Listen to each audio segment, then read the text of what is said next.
de volta aqui, vocês pediram e eu trouxe hoje um pouco sobre cada filme indicado ao Oscar desse ano. Então eu vou falar um pouco sobre o filme, vou dar os meus comentários, que ninguém liga, mas eu vou falar mesmo assim. E depois, no final do vídeo, eu vou falar qual filme eu acho que leva o Oscar de melhor filme 2021. E também vou falar quem eu acho que leva melhor atriz, melhor ator, melhor atriz coadjuvante, melhor ator coadjuvante. Não vou falar quem eu acho que leva tudo, porque aí é muita categoria no Oscar, eu tenho mais chances de errar, então eu vou me cercar aqui. Então, antes de começar, se inscreve no canal se você ainda não é inscrito, ativa o sininho pra você receber as notificações e deixa aquele like pra você não esquecer. E vamos de Promising Young Woman, que em português ficou Bela Vingança. Eu nunca vou entender essas traduções.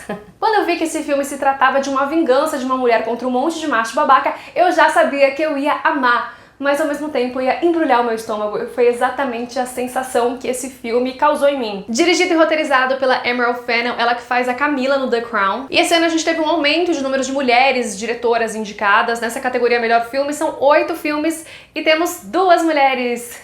É pouco ainda, mas é um aumento. Cassandra é uma jovem que abandonou os estudos de medicina depois que uma amiga dela sofreu um episódio traumático. Ela trabalha numa cafeteria, ainda mora com os pais e tem um hobby bem curioso, que é ela se finge de bêbada, vai pra boates, espera o primeiro homem tentar salvá-la e quando ele tá ali no auge tentando abusar dela, ela volta com a sua expressão sóbria e confronta esse abusador. E é assim maravilhoso o desespero na cara desse homem. Mas ela não consegue esquecer essa injustiça que a amiga dela sofreu e vai atrás de vingança, não só dos abusadores, mas de todo mundo envolvido, desde a diretora, que na época não queria estragar com a vida do rapaz, a amiga também que achou que ela estava exagerando, que ela fez porque quis.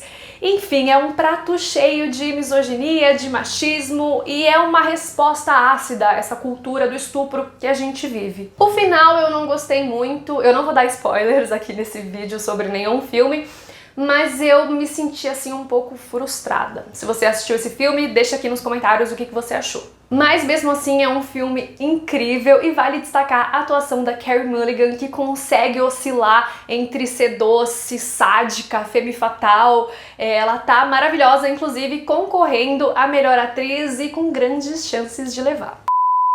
E o próximo filme é o Sound of Metal, que em português ficou O Som do Silêncio. O filme conta a história do Ruben, um baterista de heavy metal que tem uma banda junto com a sua namorada, Lou, e eles vivem num trailer e estão fazendo uma turnê aí pelos Estados Unidos até que ele descobre que está perdendo a audição.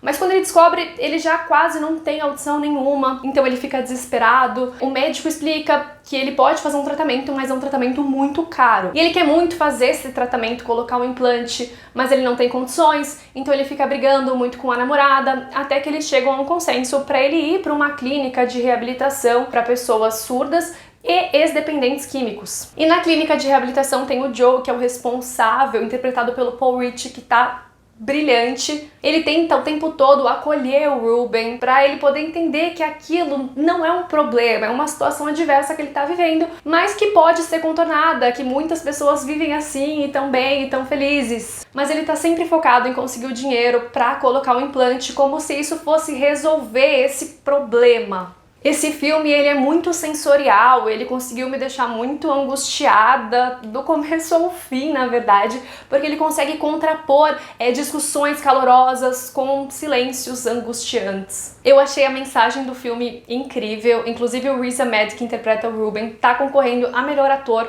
porque ele conseguiu entregar uma atuação assim genial. Um filme anticapacitista com uma reflexão muito importante sobre o senso de comunidade em momentos de crise e como a gente pode aprender a viver mesmo com situações adversas.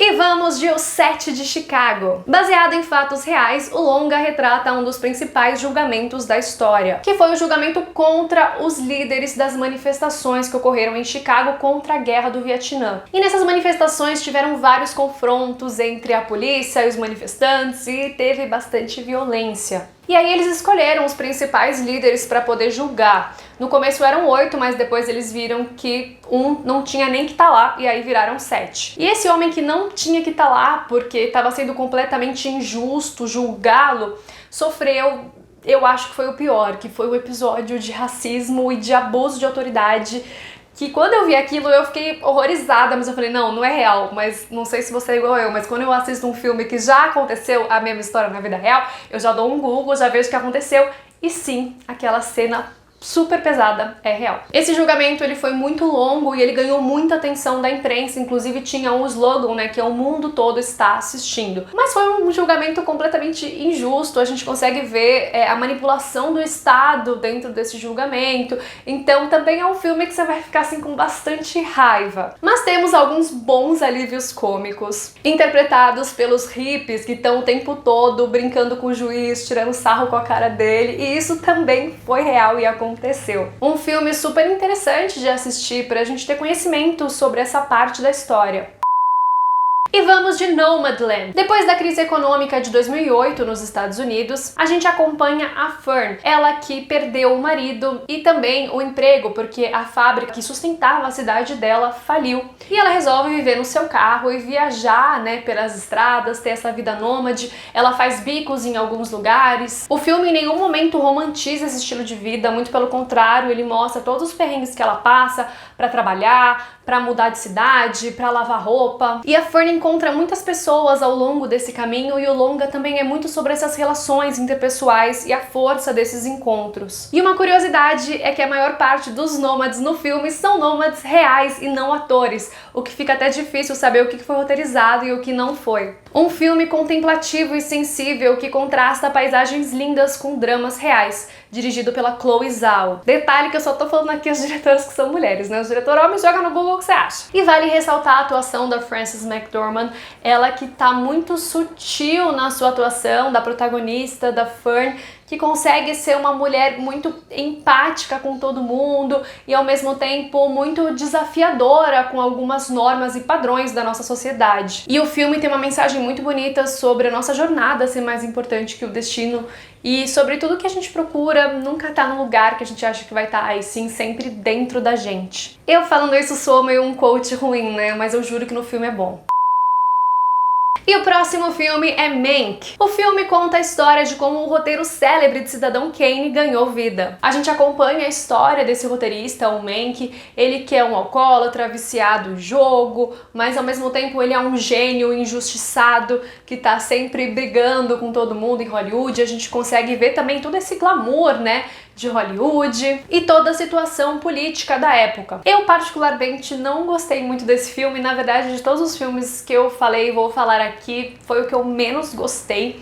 Eu achei o filme cansativo, eu achei que o filme ele não aprofunda nos personagens, aparece muita gente, depois as pessoas somem, você não sabe bem direito quem que é. Algumas situações também não são muito aprofundadas, parece que são só passagens rápidas, apesar de todo o primor técnico e artístico do filme. Eu acho que ele só é interessante para quem é muito cinéfilo e mesmo assim é o filme que tem mais indicações ao Oscar, mas eu confesso que não tô torcendo para nenhuma. E o próximo filme é Judas and the Black Messiah.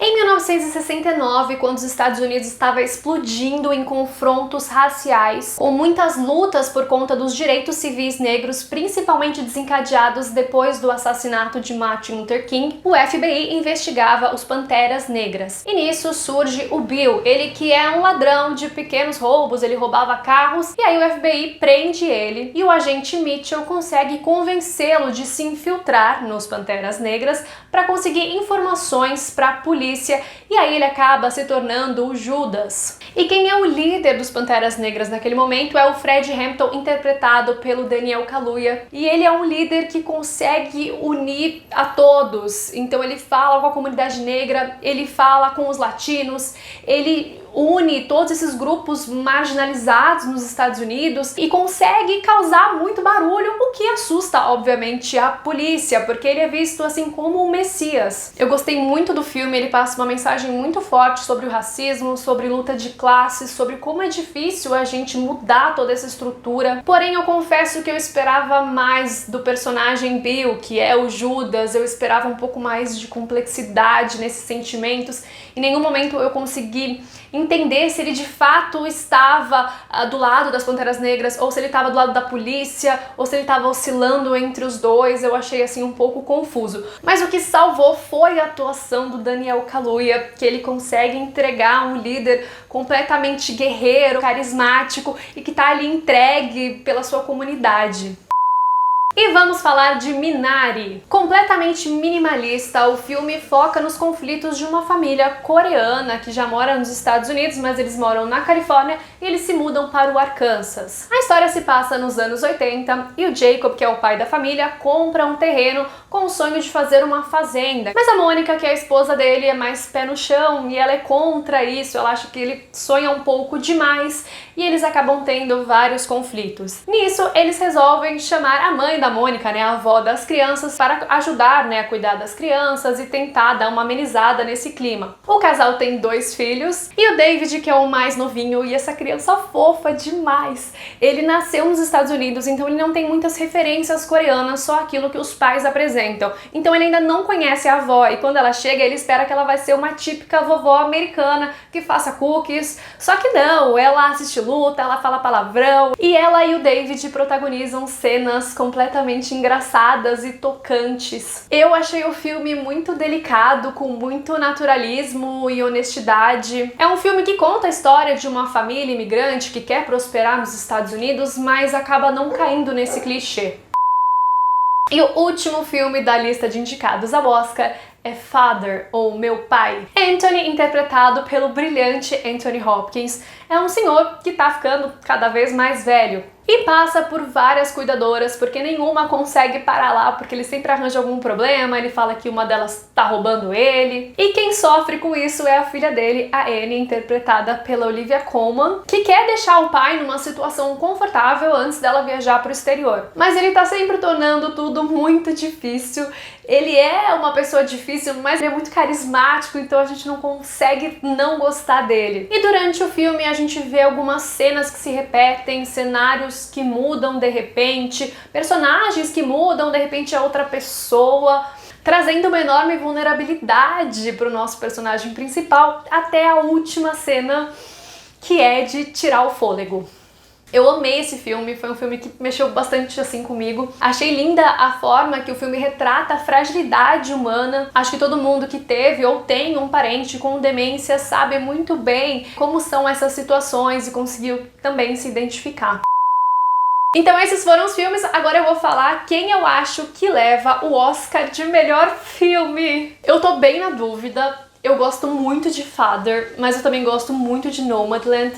E os 2 filmes são muito incríveis, mas eu acho que quem leva é Nomadland como melhor filme. Melhor atriz, eu tô muito na dúvida entre a Carey Mulligan e a Frances McDormand, mas eu vou na Frances. O meu Oscar de melhor ator vai para o Chadwick. Inclusive, eu falei um pouco sobre a voz suprema do blues em outro vídeo, eu vou deixar aqui no card, para se você não assistiu, depois desse vídeo você vai lá e assiste. Melhor atriz coadjuvante, com certeza vai para ela, porque eu amei a atuação dela num nível que eu não sei nem explicar, só não sei falar o nome dela, só um minutinho, que é a Jung Young, que fez Minari. E como melhor ator coadjuvante eu vou ficar com o Paul Rudd, porque tem uma cena no Sound of Metal que quem assistiu talvez vai me entender. Então é isso, eu espero que vocês tenham gostado do vídeo de hoje. Depois que o Oscar for ao ar, volta aqui pra ver o que eu acertei, o que eu errei e deixa aqui nos comentários quem você acha que leva o Oscar esse ano. Também quero saber os chutes de vocês. Então é isso, um beijo enorme e até o próximo vídeo. Tchau, tchau!